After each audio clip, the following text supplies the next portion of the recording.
Masa tanduk aku nek bisa ora manut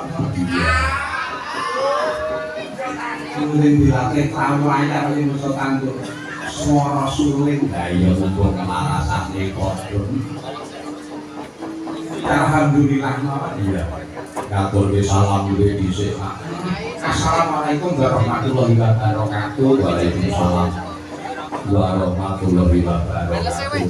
Iya bunga sing tanpa pamandha bengi Iya. Bengi awake dhewe mapan ana ing ndi? iki mapan ana ing dusun Klisat Kalisat jare. Iya. Ing disingkat dadi Klisat. Iki Triharjo Pandang ngatur ngayuja kalko hadine Prabowo Mak. Adicarane yen ladan Klisat saking wonten ngene kuwi sing jenenge Merti Dusun kok ngajeng nyanyi wis dadi acara pendak taun. Iya. Ngono ya Mak. Sing ngos pisan awake dhewe ngaturke panganuwun karo warga masyarakat Klisat kene sing isih uri-uri kabudayan sing isih dadi benteng kabudayan. Iya.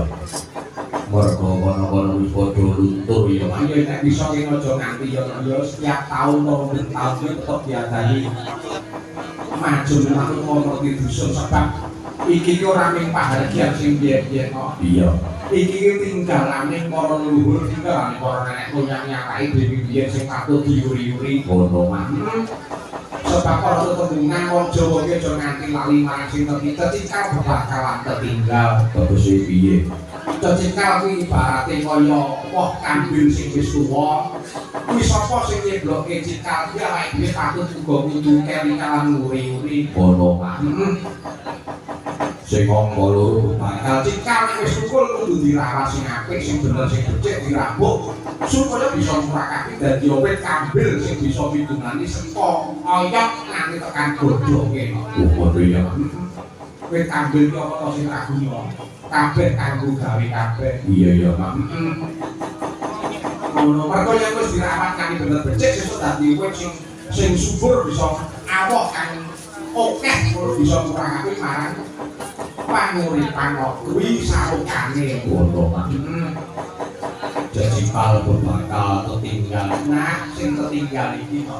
Iki sing wajib diuri-uri sebab kabeh sing wis dumadi ki awake dhewe kali nalurake mek kali nglakoni. Ngono ya Mak. Nyatane bengi iki ya kelakon awake dhewe tekan kene tekan dusun Klisat kene sapulya sak bisa-bisa awake dhewe nglipur warga masyarakat Klisat kene sing wis ndarbeni penggayuh ya kuwi ngucapake apa ngucapake puja syukur kunjuk marang kersane Gusti Kang ben dumadi dene wis pirang-pirang kanikmatan sing ditampa warga masyarakat utamane dusun Klisat kene sumrang wae warga ana ing Pandang kaya Jakarta hati ning rakene kok. Iya. Wah, monggo bengi iki ya pirang-pirang wayangan kok. Iya ngono ya Mak. Uga bengi iki kok. Bengi iki uga malam sing spesial. Ngono ya Mak. Ora ana tegese iki ora kok yo mak benduduk awake dhewe tekan kene iki jane yo ora kok. Ngono kok ya Mak. Sebab iki yo sak tenane ana sejarah. Sejarah apa? Iki mereka iki nek ora tak omongke mau senane panitia. Iki sejarah sing beda no ya. Sejarah iki duk nalikane awake dhewe kuwi gelar kelir ana ing Mangiran kono kae lho. Ono Pak. Nalikane nalika semono ki awake dhewe wayang ana ning Mangiran kuwi. Kuwi iki salah sawijining sesepuh, salah sawijining kyai sing dituwahke ana ing Klisat kene sing paling asma panjenengane Bapak Haji Sakwin Indra Harsono kuwi mirsani ana ing kono nggoni anti rampung. Ono Pak. Terus panjenengane paling dawuh karo para putra-putrane mbok sesuk iki menteri Klisat Wetan sing panjangan. Mbok sesuk ngundang kae lho dalan sing nganggo nyek-nyek benyek. Iki sejarah tenan aku ora golok. Ngono kuwi, Iya. nah terus ini panitia terus wah ini wayangan terheroi demi dia. Nah, kalau kita nonton gila ini, panitia ini kebut-kebut berdiri kan. Terkilat. Iya. Pokoknya kesenengannya sing padha mikir rawuh ana ing sudune awake dhewe kuwi ya wah kiai-kiai kabeh panitia-panitia kabeh sing paling sing dadi cucuke ngajurit ya kuwi sing asma jenenge Pak Murdiran. Wah ini pahlawan-pahlawannya adalah Bapak Murdiran. Kok kowe kenal? Ya kenal aku mau wis jagongan kuwi nang wetan ngono. Iya. Monggo iki pensiunan polisi. Nah, iki sejarah yo ngeri menawa. Aku mayangan mengamung nyawa iki ayo iki. Esuk-esuk aku di WA karo Pak Edi. Hubungan janji dalam saya Edi dari kode dibantu dia aku gitu. Monggo aku suruh ngomong orang tahu purna-purna kok ditelepon kode gak gue kerusuhan apa ya. Lumene jebul ke Pak Edi terus ngendika ngono ki mau dhe Pak Edi mboten ngerti soal jauh. Ora lan ngono sedina iki para piyai-piyai panjenengane Pak Murdiran, panjenengane Pak Sardi, Pak Ketua Panitia, panjenengane Mas Joko, Provos Orang Jogja, Pak Edi, Pak Duko Burhanuddin iki wah tindak rawuh yang sugih awake dhewe. Iya. Pokoke rembuke yo iki neruske Masih gugurnya. nah aku sudah dulu wis diaturke musik ujube kersa karo masyarakat desa. Nah beniki awake dhewe ora ning ijen ngomong dhewe dhewe kaya ngitet. Nek ono kancane. Apa kancane? Iki datang sing iki kok menenge lucu kok. Kalau aku ngerti susah kae. Ayo di kalau Mbak ini Widya Stuti iki dia kakak kelas SMK sing siji iki anak kelas sapa Gareng Widi Wonosobo. Ayo Mas Gareng di serempake Mas ya ya Pak.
alon-alonan Pak. Sugeng dalu. Nggih, sing Mbak dalu. Timbuk Mak Sange. Mbak Rini. Nggih. Sugeng pepanggihan wonten ing Lisah. Klisat. Jane iki klisat kok kang kasat. Ngerti kula Lisah kok. Oh, nggih. Klisat. Kali asal niku ra anu watu tok niku. Nggih. Nek aku dompetku sing asat dadi Jane kula ya rada cingak ket mau. Nek kepethuk niku sumpah sumringan iki ket mau kok betutut bae iki ngopo. mikir Iki apa wong padang terawangan kok. padang trawangan iki nek Mbak Rini. Lah nek aku yo alhamdulillah wis padang, nek iki wis padang. Lumayan panjenengan Pak Edi niku sampun padang. Kalian Pak Lurah niku sampun padang. Wong dene kok mboten nggih. Yo aku jalan tok lho Pak. Ya ngono iki jenenge seniman ya kadang kala kuwi. Aku jalan tok. Ayo Tanpa opah berarti. tapi opah turun. Tapi ya tak banget ngono Ayo lho. bro, Mas Gareng diurungi antok karo Pak Nurdilan. Pun boten sak ngapun-ngapun Mas. Oh, Gak ngapun-ngapun, aku kalau sih ngapun-ngapun. Aku kok ora gelem barang. Belum. Oh. Ya alhamdulillah Pak. Nyambung sedulur kalian warga masyarakat wonten ing Kalisan. Lan ugi salam kali kula kunjuk Pak Lurah, nggih Pak Pak Mewu. Jugo, Pak Panehu lan sedaya panitia mligipun sedaya warga masyarakat wonten ing Kalisan niki. Wah, Mugi mangke sak pungkure sak pribadipun wayangan menika nggih sedaya tansah atut runtut akur ayem tentrem le dodolan ya iso jebul nek nganggur ya iso tukul. Nggih kulake murah ya do iso larang. Nggih. kakak rezeki. Awet nom. Eh, Awet nom. nek nganggur terus iki mah bahaya. Bahaya piye to wong awet nom kok bahaya. Ya seneng awet nom wong ya seger terus kok. Awet nom mah kelakuane kok dadi sak asik. Yo, ayo. Semangat ya kudu nom terus. Semangat nom. Iki aku ya semangat prene ya semangat. Sigo tanggapan ya. Kayak mau ki dong tak amperke lho dong cerak lho aku. Ayo cara aku manati wis rada sore dadi langsung jujuk kene iki. Panitia yo ngerti nek aku gareng. Oh, ngono. Jadi yo yoga. Yoga Mas. Yoga iki dandan tok kok yoga. Nah iya. Opi Anu tanpa. kali ini Nggih. Mas Gareng ini masih saudara dengan Pak Lurah. Jelas mau melangi sak dununge teh dandan. Nggih. Dan ketemu Pak Lurah. Pak Lurah. Saudara siapa ya? Saudara ya. Saudara. Kayak ora sukses Pak Lurah butuh wong aku. Nah, iya lah iki mah kowe iki nganu apa ketok identitas iki nek wis nganggo make up ngono. Nah, yo nek umpama buruk iki kuat. Wong-wong urung kenal aku nek barang aku wis koyo kene. Wah, Tepung kabeh. ya iya to wis dipetuk karo panitia. Dasare sinomane kene iki apa juru radine iki. Jus ngagem-ageman Jawa. Iya. Nek aku mau ning transitan panjenengan medal wong-wong yo. Wah, aku langsung Mas Gareng dar. Nggih. Barang ngetong sego, burung aja tak panas digoreng piringe. Ayo kuwi sing kebanget kok ya kudune sak-sak ngono. Sampeyan ora wis diledani to. Wes, Ayo terus berarti wedang itu dibubuti kok. pakai pitik arane. Ayo Alhamdulillah. Pak Juru Dawa Pak Bari ini Nggih. warga masyarakat Kota Kalisan pinaringan rahayu wijen Amin. bagian semarasan kathah rezekinipun muga-muga dados bumi Kalisan ingkang kedhuwung rahayu selamat. Amin. Wah, iya nengok Semoga-moga iso setahun iki wayangan hidup. setahun kaya Ayo Bu, yo kaya lho disepuyung kok piye to? iki lewungan 100 denger-denger. Ora ngono, iki wis carane wong wis nyeleni kan dhisik wis klumpuk-klumpuk terus nggo wayangan. Wayangan cocok dalam rangka peresmian wit senggol. Iki disangga patang RT tadi. Kene iki, Pak. Patang RT, itu papat 5 6. Oh, kuwi gotong royong, bandul rokol, urunan terus ndi kok. Mergo dusun mbok wayangan undang dagelan. Ini rasa hati ora iso, ora kompak ora iso. Ya lagi begini kok ana dagelan karo dalang undang mesti dagelan. Manut aku iki pajake. Iki Mas Bareng iso ora? Mbak Rini iso ora? Iso Pak. Iki pancen jatahane terusan. Ya iki mung kari dalange. Wong wis rumput ngono lho, piye to isih kurang? Rumput-rumput iki telung dino. Persiapan telung dino rumpute kancane. Solo iki ya. Ya kanca kuwi Mas. Iki kabeh iki do diselake kok piye to? Jane iki kanca-kanca iki do wayangan saiki. Nek banget kesel karo warga masyarakat desa. Tapi timur rene iki. Ora sakit.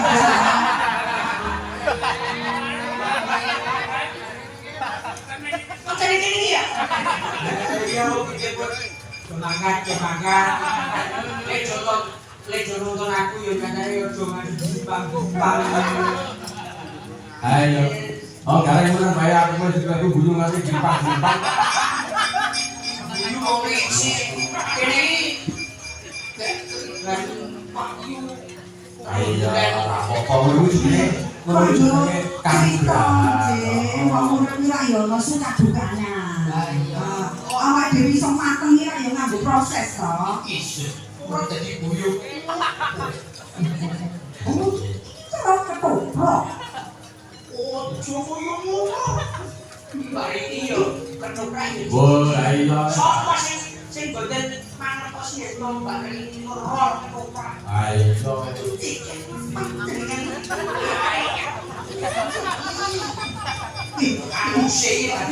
Malah ayu kowe kan kok seneng. Iki ta. Cara nek ketoprak iki aku jane ngomong dari. Cara dadi tri wis. Ayo aku iki moyo do diwiani pemain-pemain ketoprak saka Gunung Kidul. Wah, tatune ana bakine dibleki. Waktu kancaku ora kuwi ketoprak. Bener pun diam tenan. Ora sing WA aku ya, Pak. Murah. Mono siji mau sama polsek. Wis ali kok yo. Aku yo baleni Pak Edi iku. Wis ali kok yo. Nggih, alhamdulillah. Sedaya tasih nenggani sedianipun warga masyarakat Kalisan. Terus iki Pak Lurah ya wis WA bola-bali.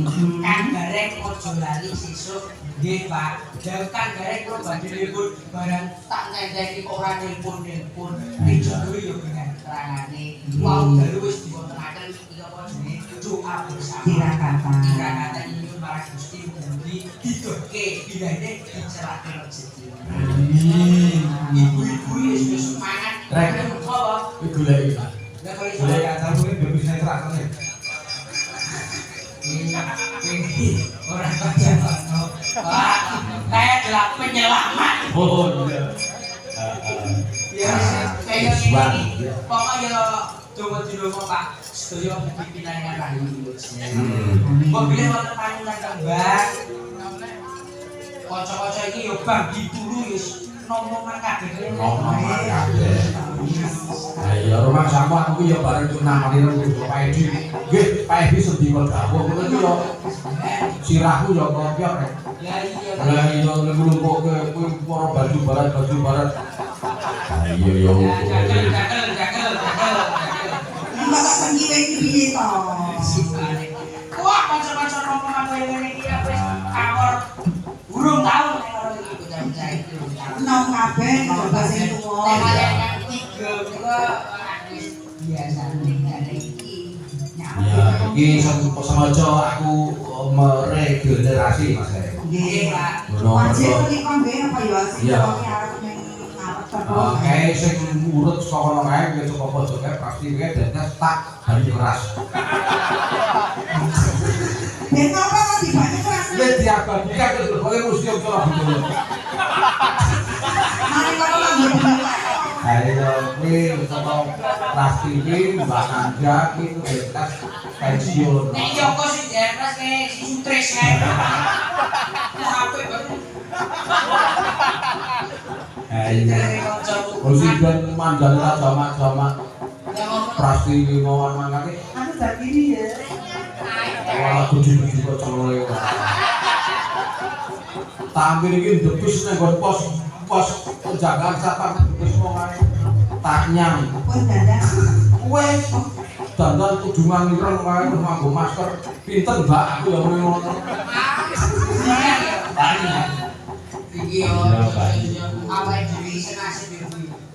Oh, Oh, itu orang sesepuh. Kuwi sinden 3 generasi. Nah, Kuwi sinden 3 generasi. aku rong tukul kono wis ntumul. wah, kono wis padel banget tuh. Motor iki kono sadel banget. Wis ribu-ribu ya. Wis ribu-ribu kono.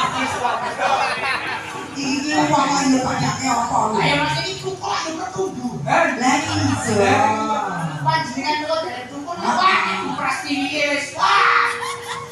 Wis 10 kalong. Ning bukrasnya arep ngono. Nggih, Sing ora ngerti tak ya sak umuranku to. Oh sak mbokku ngono. Anggere arep tuwa dilorot geni. Agake mau berkecan ya. Mbak Nanda, terus ini Mbak Yuli. Iki Mbak Yuli iki garwane sing ngendang, garwane makanan. Iki yo dalang. Wow, wayangan dan Ora dramane. Kowe yo iki nganggo drama. Kowe lah wayang. Lho tek seni pertunjukan wayang iki jane yo kaya film Mbak ini. Ono laga, ono komedi, ono tracker, ono horor kuwi. Nah nek guru iki dalang horor. Horore piye iki? Raka Wadus. Ini kayaknya Belakang karo bali wedi kok kucing. Neng aku sing kasih ini yo mek sutris. Ha iya. Jualan tanpa perang payu yo wae. Iya. Lho nek sing wis di spesifikasi dhewe. Apa nek kae? Kae uripe le melek karo le turu kaya turu. Bale nganggo gamelan piye? Nek pokoke engko ngono kuwi iso turu dhewe Pak. Aku gaman iki karo turu. Nek yo tengah, Bu. Oh, iki kehebatan. Iki iso gaya-gaya. Yo iki kanca-kanca sing do nom-nom. Wah, jualan yo top iya. Top. Sing paling tuwa ya sing nom ae. Iya, iki jane ora tuwa, men kakean mut kalender. Mbak Yuli, Mbak Yuli, Mbak Yuli. Mbak Yuli. Cilik-cilik. Ya mak kowe ditepungi nak. Iki gareng lho ngerti lho kenal. Mbok menapa yo bisa gareng. Tekan kono-kono kan ya. Jadi imbang ya wong iki cilik ya, Kak. Kalau ora imbang mak koyo wong nganu tuken rumah rek. Iya. Sapa dalem penti kok? Ya. Oh penti kan. Gak. Yes, sendalu, dari kepangakan nanti pulau penti. Penti. Penti iki nggon sing nggon pit kan Mbak. Penti asuhan, penti cukup.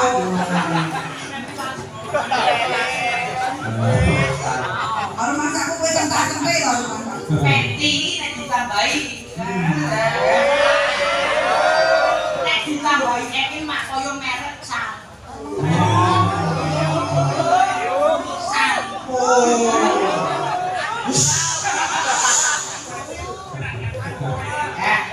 Ose, Penti. nggih tasih. Nggih, Mas kali. Isih bocah.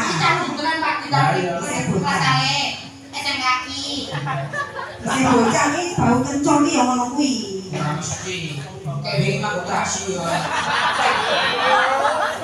Ini kan jenenge cilik-cilik wong dewasa iki ngendi iki ya bau kencur jenenge. Oh iki sekolahmu ning ndi to?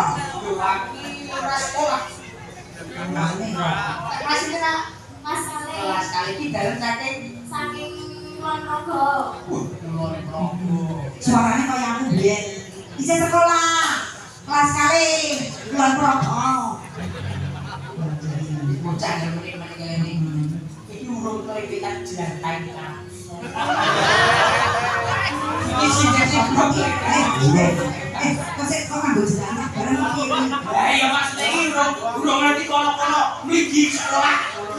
Iya. Kami kok nganggo umpama sing apik kok piye kok kelepretan jelantah. Ayo kok ini sih. Si orisinil. Nah, Saking Kulon Progo Mbak Penti. Anjir. Di macan. Alah ya Allah. Dereng apa Kowe iki nek sik gopeng, kowe iki kok nek Engko menak diamboni. kowe iki nek karo ganteng iki ora nomor bagi keturunan. Besok anakmu wis sak kene iki lho. Berarti kok bawake utrek ngono ya. Aku nek umpama karo iki Heeh. jos. Jadi ya Anake sing putih-putih ora butuhe. Kulo mboten turun nang Mas Hareng. Sokor. Ora yo ora apa-apa. Tak ewangi nok urung apa-apa wae karo dikai jantang ngono. Saya kali Mas Idris. Boten. Baik. Kok nek karo Mas Idris di sini, nek karo Mas Idris di sini, majer duit. Kancon. Oh, tolong. Mbak Penny. Pati. Oh. Jejere. Yes, dalu derek panganan nang kula Nasya. Sinden zaman saiki, Pak. Ora iso muni kowe. Bupras ini. Nanda. Heeh. Tepuk masak. Ora iso muni. Nasya. Nasya. Aja kleru. Ndak dikira Masya Allah. Baik masak.